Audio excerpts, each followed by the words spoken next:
Question, please raise your hand and wait for the mic. We're going to start front right, all the way on the right side with Ian. Hi, fellas. Ian McIntyre from Sportsnet. This is for you, please, Matthew.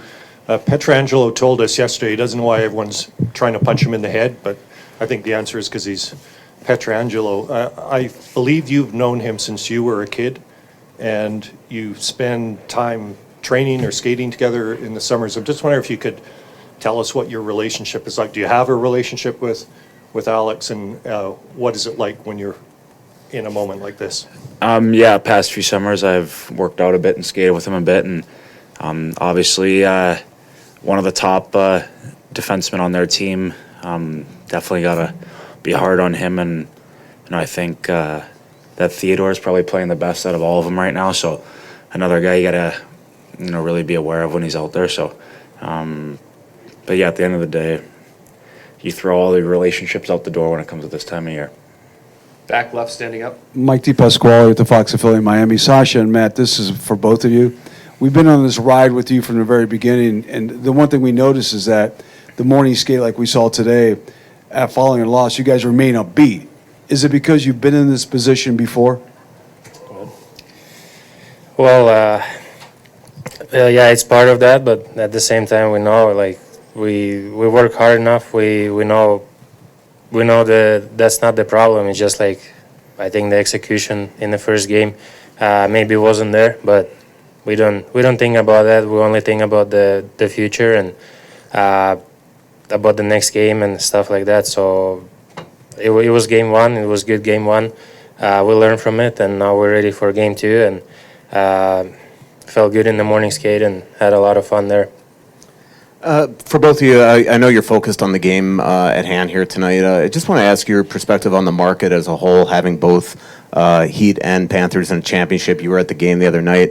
Just how cool this is for the market, for the fans that are going to both home games throughout, and just what this 8-week run has been for South Florida.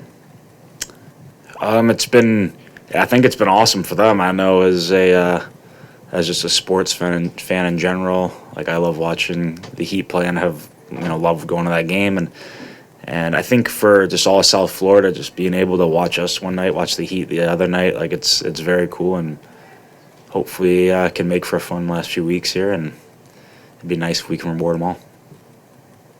On the right side, Nick. Matthew, Nick Kotzenicka from NHL.com. What's your memory of visiting the final as a top prospect, and what do you know now you wish you knew then?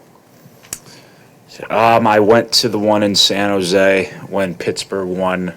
I'd like to say it was game 4 because they didn't win the series, but they won the game, and then I think they had a chance. I was able to walk around the locker room after and to see, I think Pittsburgh was 1 win away, so they were obviously in a great spot, and I think one thing that I didn't know then is just how hard it would be to get to this point. And you look at a guy they had multiple guys on that San Jose team like Burns and Thornton and Pavelski and Marlowe that have played for a while, and they had so many great teams there in San Jose, and that was their first trip to the final, I'm pretty sure. So yeah, and just watching that game and seeing the building, and that rink in San Jose was so loud, and being able to watch that game there, it was a really cool memory.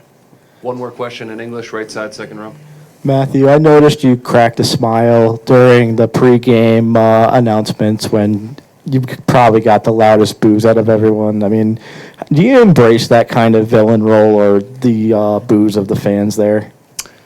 I don't really think about it like that. I just thought about what a cool atmosphere it was to be in. The rink was super loud, and game 1 of the Stanley Cup Final, it's probably the coolest moment of my my hockey career so far. So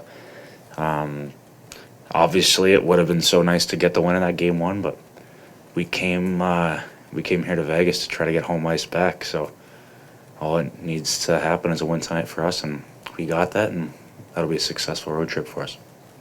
Last question, back right. Joo, sama kysymys, mitä kysyttiin Mattiolta, että millaisia muistoja sulla on 10 vuoden takaa siitä drafti-kesästä ja happeningeista?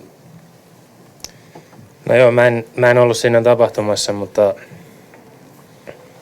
kyllä kyllä mä playereita katoin ja finaaleja katoin ja yleensä koitin herätä aina, kun oli ratkaisupeli ja koitin herätä ja nähdä se tilanne, missä aika loppuu ja hanskat lähtee ilmaan ja juhlat sun muut, niin se oli aina helmi katsoa, että mä muistan nuorempana mikä tahansa, oliko sitten SM-liiga tai MM-kisat tai NHL, mikä tahansa, niin ratkaisupelit oli parhaimmat.